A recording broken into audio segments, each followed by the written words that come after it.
Hello and welcome to the Rob Burgess Show. I'm of course your host Rob Burgess. On this, our 145th episode, a returning guest is Jason Stanley.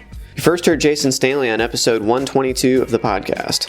Jason Stanley is the Jacob Urowsky Professor of Philosophy at Yale University. Before coming to Yale in 2013, he was Distinguished Professor in the Department of Philosophy at Rutgers University. Stanley is the author of Know-How, Languages in Context, and Knowledge and Practical Interests, which won the 2007 American Philosophical Association Book Prize, and How Propaganda Works, which won the 2016 PROSE Award for Philosophy from the Association of American Publishers. His first book, Knowledge and Practical Interests, won the American Philosophical Association Book Prize, awarded to one philosopher every year for 2005 to 2006. He is a frequent contributor for the New York Times, the Washington Post, the Boston Review, and the Chronicle of Higher Education, among other publications. Stanley lives in New Haven, Connecticut with his family. His new book, How Fascism Works, The Politics of Us and Them, was released on September 4th, 2018. You can read his latest article is Alexandria Ocasio-Cortez's Fascism Claim to Extreme in the New York Times, which was published on July 4th. And now on to the show. Congratulations on the piece, first of all. It was really good. Thank you very much. Yeah. So I wanted to talk a little bit first about your family's background, because I don't think we got to actually discuss that last time, but that is, it is related to all this, and in terms of refugees. And if you could just talk a little bit about your family's background in that respect. Yeah. So my father was born and raised in Berlin in the 1930s. He was born November 19th, 1932, and he the grandchild of one of the leading members of Berlin's Jewish religious leadership. His grandfather was the cantor of the largest synagogue in Germany, the synagogue with the largest congregation in Germany. He came to the United States when he was 6.5 or almost 7 in the summer of 1939. He left Germany in July 1939, so just at the right moment. My mother is Polish Jewish. She was born as her parents were taken into slave labor in Siberia. She spent the first 5 years of her life in Poland in slave labor in Siberia. She was sent back to Warsaw on the Trans-Siberian Railroad. On the way, by happenstance, they ran into her father. She had never met her father. She was 5.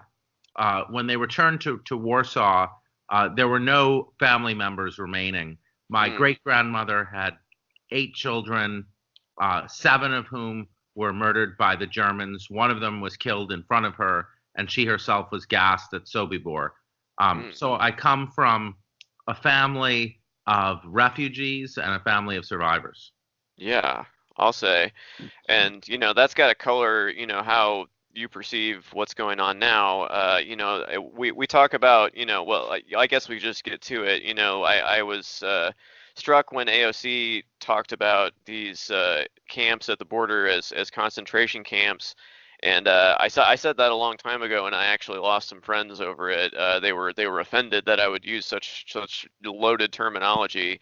But if you look at the dictionary definition of the camps, it is a concentration camp if you just look at the straight definition of it. So what was your take, I guess, first of all, on AOC's implication of that? Because that is that's a heavy word to bring into it. But well, you don't need to look at dictionaries. You just need to look at history. Sure.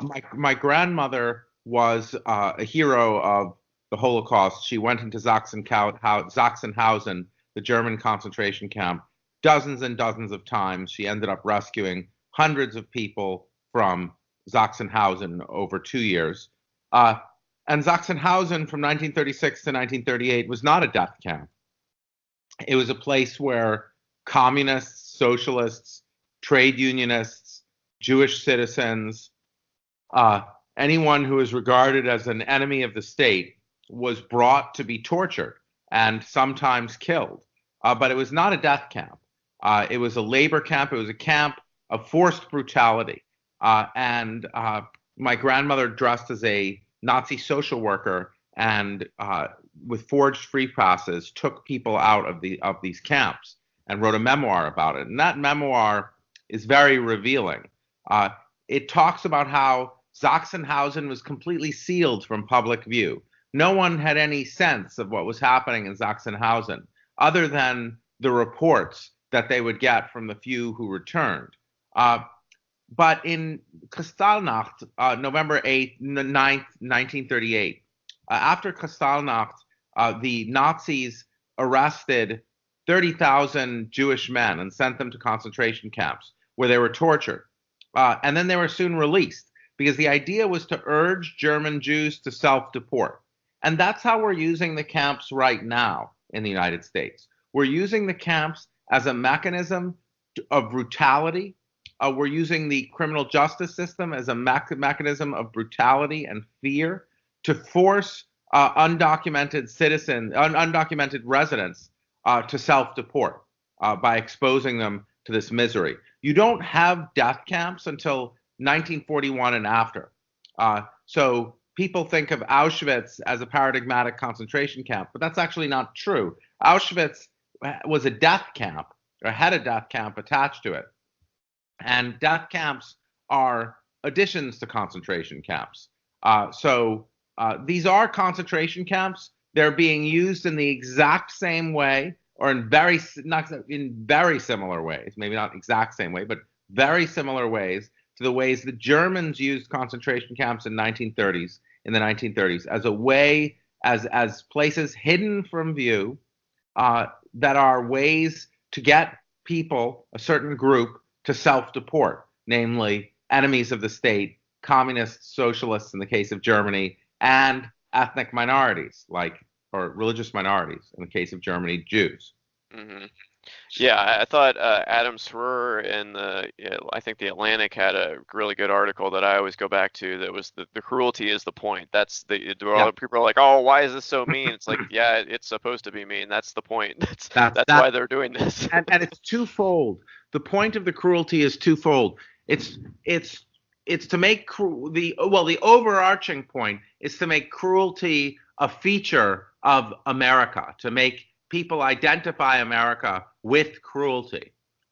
So that's supposed to drive people away, and then it's supposed to appeal to an anti-democratic base who's motivated by a fascist ideology of us versus them and power.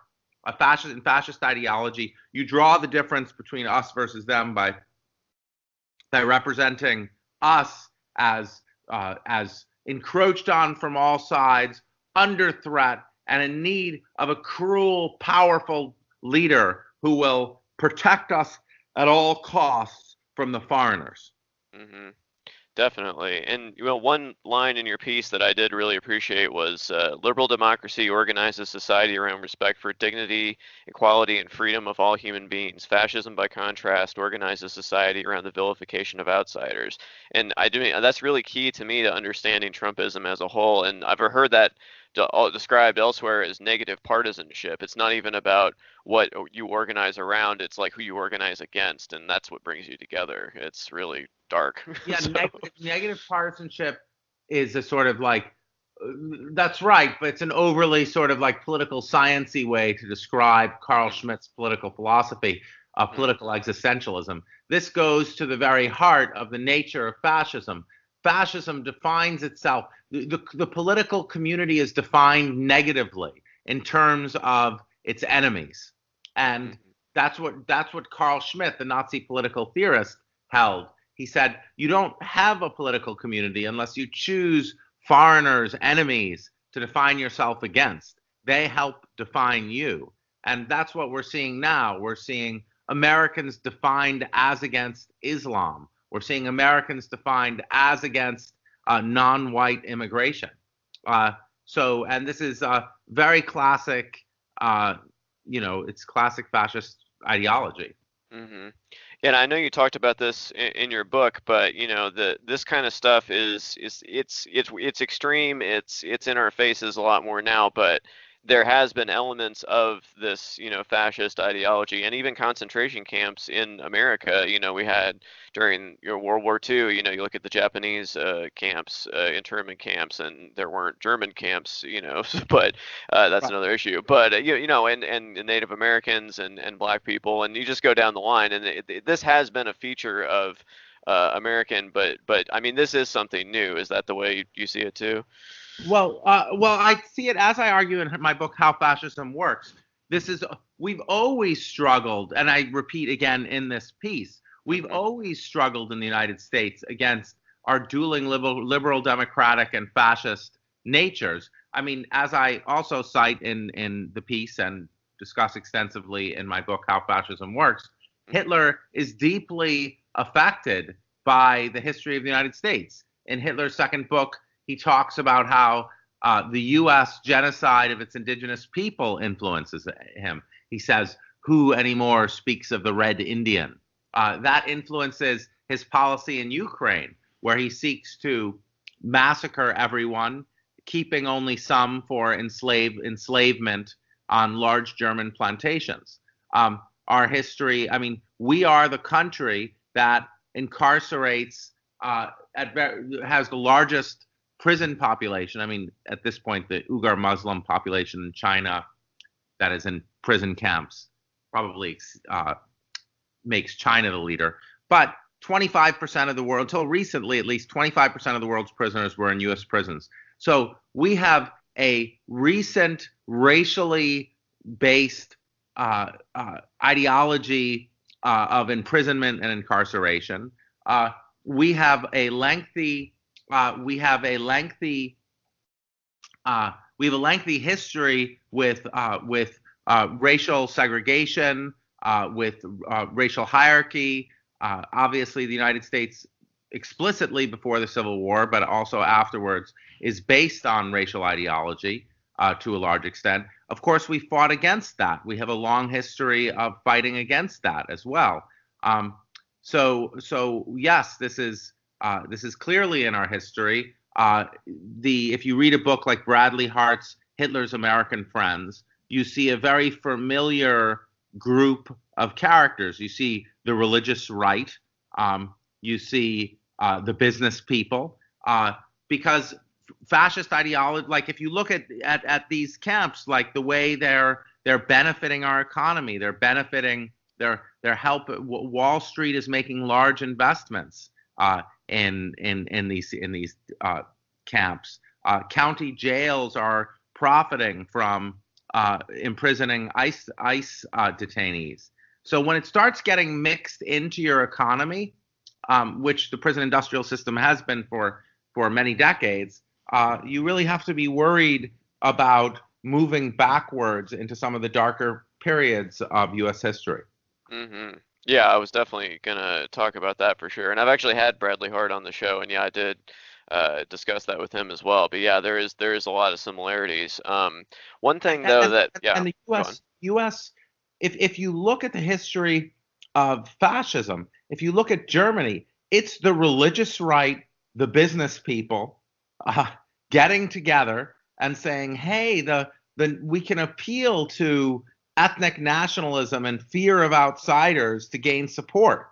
So it's a familiar coalition that we have here on the far right, in unfortunately the Republican Party that is also playing to form and signing up behind some of these anti-democratic measures that, you could go to European fascism, but you could also go to our own history and Jim Crow laws. I mean, we're finding voter suppression, gerrymandering, completely anti-democratic measures pushed by one political party.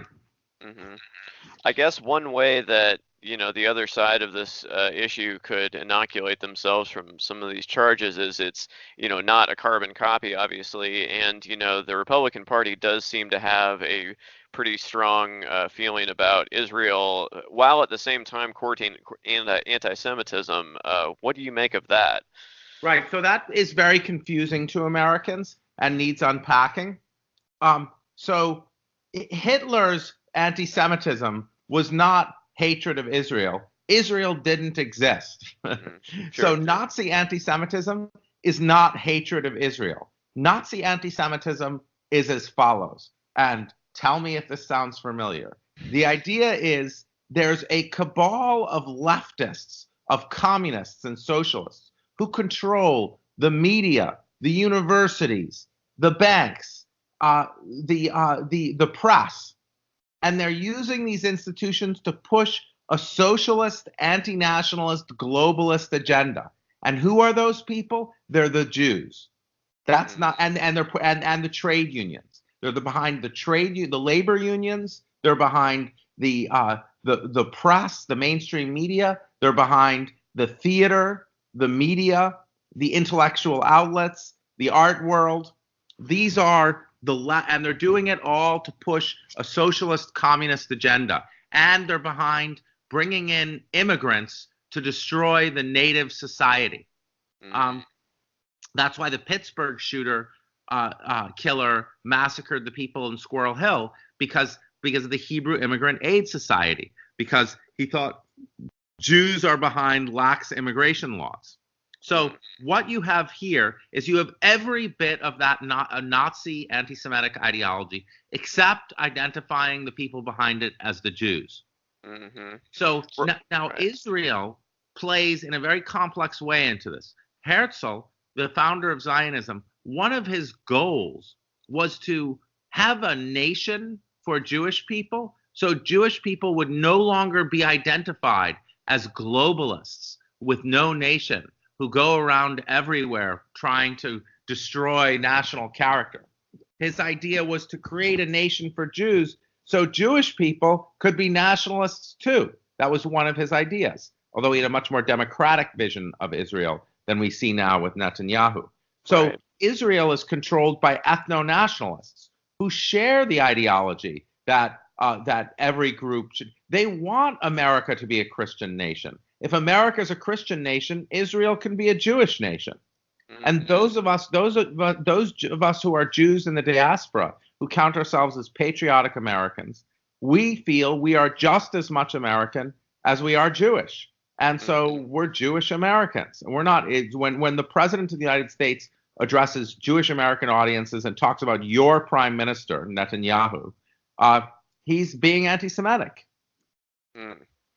Yeah, and it's wow. Yeah, there's a lot there. It just kind of makes my head spin, because also it seems like a lot of fundamentalist Christians support Israel, I guess, because they want there's something in Revelations where you're supposed to get all the Jews to Israel, and then you're supposed to convert them to Christianity before the apocalypse or something like that, isn't it? It's also the case that Hitler supported sending all Jews to the same country. That wasn't Germany. Before the final solution. Anti-Semitism always says, you always find, so Brendan Tarrant, the killer of the 50 people in a mosque in New Zealand, Brendan Tarrant said, I'm fine with Jews as long as they're in Israel. So it's part of this ideology. So the fundamentalist Christians here think of America as a Christian state. So of course they want we Americans to self-deport, to, they think of it, we should be living in Israel. That's part of it.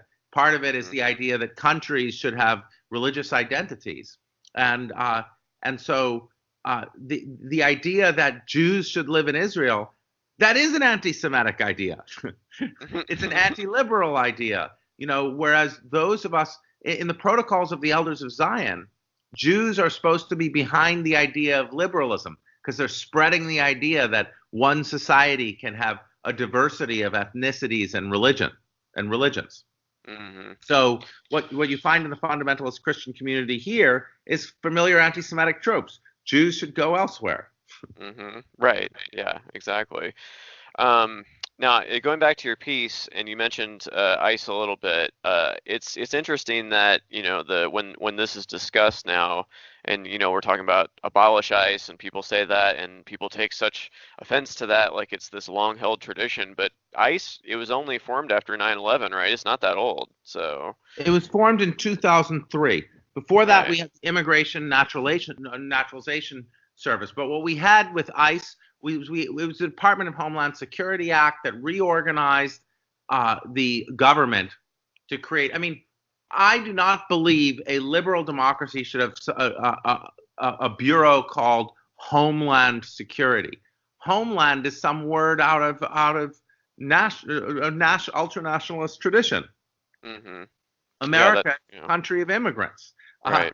And like our president's father was an immigrant.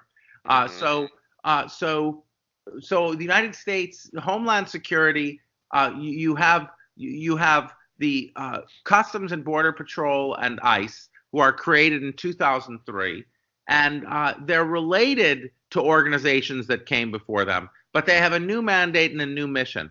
And ICE's mandate is internal immigration. So they're supposed to go after people who've overstayed their visas, people who've lived in the United States. They're not at the border, they're inside the United States. So this is like a secret police in our cities, not at the border, not protecting our border, but targeting our fellow residents who have lived here for many years and have families and jobs. So ICE was created in the wake of 9/11 in this terrifying anti-democratic moment, and there's no reason that we can't look, which of course paved the way for now. 9/11, the horrors of 9/11 paved the way for an anti-Muslim national movement, and ICE is an internal security force that is designed to essentially hunt undocumented residents, to marginalize them and ultimately deport them, and that is quite novel. Mm-hmm. Yeah, and very scary. And I'm also reading Timothy Snyder's On Tyranny, which is just a fun summer read. But I stopped in my tracks when he talked about these extrajudicial extremist groups mixing with law enforcement, and then we see this secret Facebook group that ICE has, and you just got these people in authority mixing with radicals, and it's just super dangerous. So that secret Facebook group was CBP.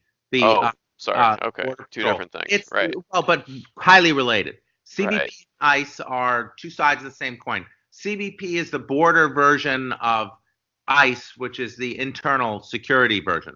But what that Facebook group revealed, which is thousands and thousands of members of CBP, is the Border Patrol, is it revealed that we've got extreme fascist, racist, and sexist. Racism and sexism are characteristic of fascist ideology. We have CBP is laced through with people who have no business doing that job, who are not who are racist, dehumanizing, and they have no business protecting our borders and representing the United States of America, which is a great liberal democracy.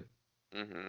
Well, and once it gets to this point too, you got to think of who that place attracts, and that's going to attract more of the same type of person the more this goes on. So it's like a self-perpetuating cycle. The more it advertises itself this way, or it just becomes that way. It's right. Really, yeah. So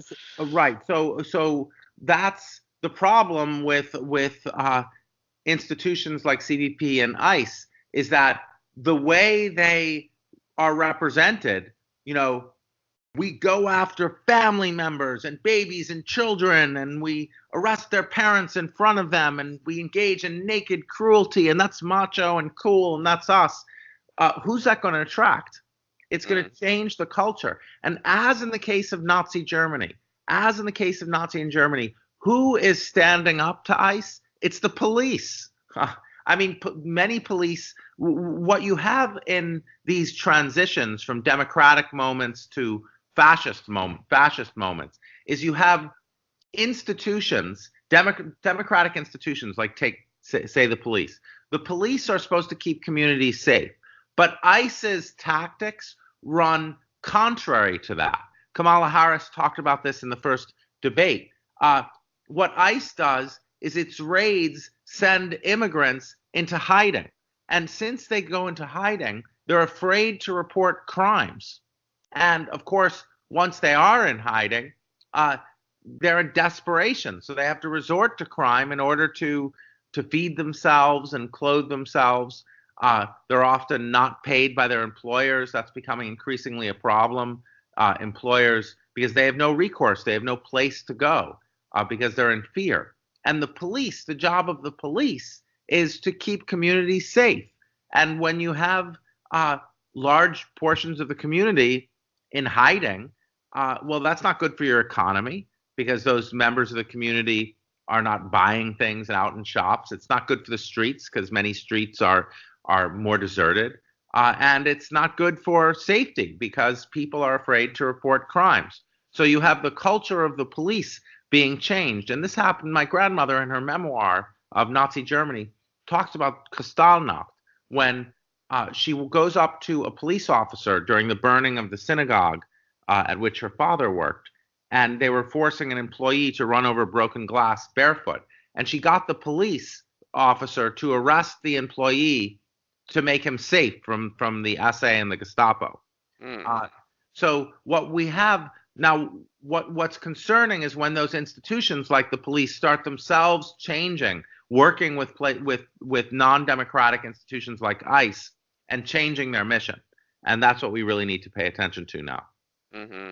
And I just saw that CBP has their own youth wing now. Where have I seen that before? Right, very dangerous to instill anti-democratic ideologies in young people. Us versus them mentality. At the center of liberal democracy is a respect for the dignity of all human beings. It's a tricky thing drawing a distinction between fitting countries into liberal democracy because all human beings are deserving of respect. But you have to treat even undocumented immigrants seeking to cross our borders against the law. You have to treat them like you treat human beings with equal respect, or else you're sacrificing the nature of the frankly Christian nature that underlies liberal democracy. Yeah. Well, and it's just been amazing to see the quote unquote Christians just be okay with these tactics. I don't know for why, but yeah. The white Christian. Oh, sorry. Yeah, white. So, yeah, right. I don't think we find many black Christians True. Going in accord with this. And so you can see when you talk about white evangelicals, it's the white part. And history again tells us, Bradley Hart in his book has a whole chapter called The Religious Right about how it was the religious right leading the pro-fascist, pro-Hitler movement in the United States. Father Coughlin and others, Gerald Smith, these were the anti-Semites, the anti-immigrant forces. So this is familiar, the white Christian populations basically aligning with their whiteness rather than Jesus's teachings. Mm-hmm. And, one thing that was struck by in the 2016 vote, and I wanted to get your perspective on this too, Trump got almost 30% of the Hispanic vote, which was astonishing to me, which is still not a lot, but it's more than I would have thought. Be interested to see how that changes next time. Is there a sense among immigrants that are already here that they want to I don't know, like they want to be more conservative or no one come in behind me or they want to be in with whoever's in power now? What do you make of that? Well, look at it's all cynical bullshit. Sorry, I don't know if I'm allowed to say that in your show, but it's all cynical because Sebastian Gorka, the administration's fascist Hungarian, he came here in 2008. I mean, our first lady is an immigrant. I mean, it's all just a method to get votes from a particularly toxic for it to sort of ideology. So you can take well-meaning, decent people and twist them with fear about foreign invasion. And as far as the 2016 vote, well, I would like to see how that broke down between white Hispanic voters and non-white Hispanic voters, because I think the appeal that's being made is to whiteness. So we don't divide that with our South and Central American immigrant populations, but we should, to gain greater clarity. I mean, for instance, I don't know, 100% of Orthodox Jews voted for Trump, but very few Reform or conservative Jews voted for Trump. 73% of American Jews, I think, voted against Trump, but a very loud, vocal minority voted for Trump. So you have something similar with immigrant communities. I can explain to you the difference, what's happening with the Jewish vote, better than I can. It aligns mostly around Orthodox versus non-Orthodox. Well, yeah. Talk about that a little bit, because I do think that is interesting, and I do feel like they kind of jumped on. They're like, oh, well, the left has Farrakhan and he's anti-Semitic, so you want to get with us. We're not the ones. They tell us that, so I feel like they're using the tropes of the other side to like try to draw people away. Explain that a little bit. What sense is Louis Farrakhan left wing? He's right wing. He's an ultra nationalist. He's a homophobe. He's a sexist, and he's an anti-Semite. Yeah, he's anti-communist. He's completely right wing. True. That's a good point. Being associated with the left wing. There's no such thing as a left wing, homophobic, anti-feminist, anti-Semite. That's a good point. Yeah.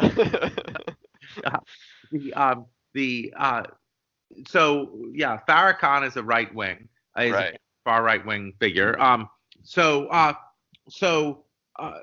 think one thing I want to talk about is there's a very complex politics happening right now among Jewish Americans. So the complex politics is the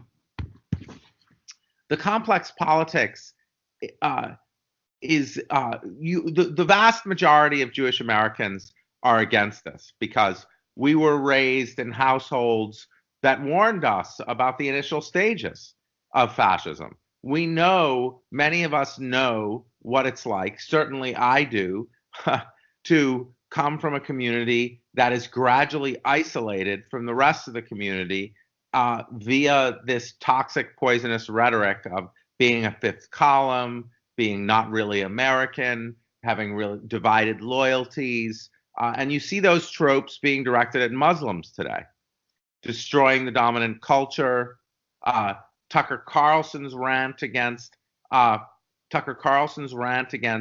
Ilhan Omar was a classic anti-Semitic rant. If you go back to Father Coughlin, if you go back to Gerald Smith, if you go back to the anti-Semitic rants, the Silver League of the 1930s, what did they say about Jews? They said Jewish immigrants were pushing a leftist agenda to destroy America, a socialist communist agenda to destroy America. Tucker Carlson said exactly that, except about Ilhan Omar and Muslim immigration. So the U.S., one very disturbing thing that happened, my piece for the New York, one very disturbing thing that happened recently was the U.S. Holocaust Museum announced that did a press release decrying all analogies between the Nazi time and now, saying that their position was that you could draw no analogies whatsoever. This was terrifying to me. Not terrifying, just like very disappointing. The U.S. Holocaust Museum is a federally funded institution on the Mall. What is its purpose? Its purpose is to educate. If we can learn nothing from the Holocaust, why should Americans, which be paying for a Holocaust museum? The point of the Holocaust Museum is that it should educate us. It should help us understand what led to the Holocaust. And it should help us pay attention to the fact that these are things that could happen again. What does it mean to say that there's no analogy between the Holocaust and anything else? I mean, an analogy is Analogies are always imperfect. There's going to be no perfect analogy. No, people here are not speaking German. No, you don't have someone who has a mustache. Yeah, there's disanalogies. Right. There's but an analogy is something that's for those of us who lost so many family members in the Holocaust, to tell us essentially that the Holocaust was meaningless, which is what the U.S. Holocaust Museum announced. They announced the Holocaust has no meaning. It cannot give us any lesson from the past. And that's to make my family's sacrifices and losses meaningless. So Right.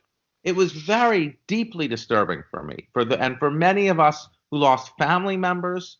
I mean, I lost my whole family in the Holocaust. It was an extraordinary, disappointing announcement. And thank goodness that the vast majority of Holocaust scholars and historians signed a petition denouncing that press release and asking the U.S. Holocaust Museum to take it back. Yeah. Yeah, that is super disturbing. Yeah, my friend Jonathan has a line about things like that. He's like, to some people, never again just means never again will Jews in the 1930s be persecuted. But it's like you have to like draw some analogies here. It's not perfect, like you said, it's not a carbon copy, but come on, like there's a playbook here. And I get into arguments with my friends when I make these analogies, and I say, look, let's learn from history, and they're like, no, you're gonna turn people off, and you're gonna be like, what, you're calling me a Nazi? And it's like, no, just like think, like expand the scope a little bit, and just look at like the steps. They're the same. They're not exactly the same, but they're kind of the same. So right, we're talking about the early 30s in Germany, and there are disanalogies. We haven't had an enabling act, but we have a Republican Party that seems awfully interested in controlling all levers of power and making sure that democracy will never destabilize their grip on power. Mm-hmm. So, yeah, well, and that the Supreme Court gerrymandering case was so upsetting in that way too. But absolutely. yeah. But anyway, on a lighter note, how have you been feeling about the 2020 Democratic candidates? Who do you think recognizes what we're up against, and who do you think has the best chance of winning? So. Well, I try not to talk about that sort of thing because it's beyond my expertise as an academic. I'm someone who is a scholar of the ideology. I've been working on the ideology of fascism and looking historically at similar moments. As a private citizen, I have views about the Democratic primary. I have. And I guess some of these I've been working on academically. Like I hope we're not going to fall back. People talk about, one of the things I've been thinking about lately, historically and philosophically, is the use of the term populism to describe someone like Trump. I find that very disturbing because Trump, to me, is an ethno-nationalist, a nativist, a neo-fascist. So those are appropriate terms to use for him. Populism, populism is a certain view about the elite, and I think that the elite are problematic. Elite institutions have been problematic, and a critique of the role of, say, the financial industry in economic inequality is long past needed. So we can't. And the problem is, if you call Trump a populist, you're suggesting that those who have legitimate critiques of, the kind of Clinton, Obama politics that got us to a situation where economic inequality is so large, if you call, then you're marginalizing the kind of solution we need, which is to bring some kind of economic hope to places that need it. Mm-hmm. Yeah, that's a really good point. Yeah, what are you working on next though, for a book or whatever else? My next book is, which I'm trying to finish up this summer, is with the cognitive scientist and linguist David Beaver. It's called Hustle: The Politics of Language. And what we're looking at is the way in which rhetoric over time changes and normalizes things. So how is it that that we can just become over time, certain ways of talking about populations become normal. So we become used to ways of talking about undocumented residents as illegal aliens, as criminals and rapists and snakes. We're used to it. And so this new book talks about, is a scientific investigation into how rhetoric changes what we regard as acceptable. Mm-hmm.